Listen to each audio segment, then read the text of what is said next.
ആൾക്കാരെങ്ങനെയാണ് സൈക്കോളജിയോ കൗൺസിലിങ്ങിനെയൊക്കെ കാണുന്നതെന്നറിയാമോ? ഇപ്പം അങ്ങ് നിങ്ങൾ ശരിയാക്കി കളയുക എന്നുള്ള മട്ടിലാണ്.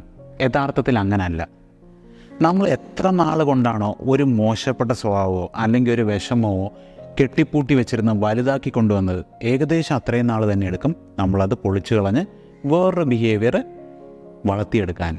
ആൾക്കാർ ഉദ്ദേശിക്കുന്നത് പോലെ അത്ര വേഗം നമ്മൾ ഫലം കിട്ടാത്തത് കൊണ്ട് തന്നെ മിക്കവാറും തെറ്റിദ്ധരിച്ചിട്ട് ഈ ഉപദേശികളുടെ അടുത്ത് ചെന്ന് ചാടും.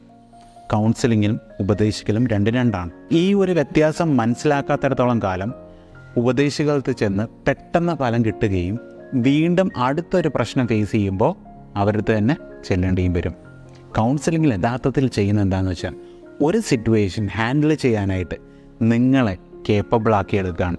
അതായത് മറ്റാരുടെയും സഹായമില്ലാതെ നിങ്ങൾ തനിയെ അത് ചെയ്യാൻ പ്രാപ്തനാക്കി തീർക്കുകയാണ്. ഏത് വേണം, വീണ്ടും ആവർത്തിച്ച് പോകേണ്ടി വരണോ, അതോ ഒരു തവണയെങ്കിൽ ഒരു തവണ നല്ലതുപോലെ അത് കംപ്ലീറ്റ് ആക്കി നിങ്ങൾ തനിയെ കേപ്പബിളാകണോ? ചിന്തിച്ച് നോക്കിയേ.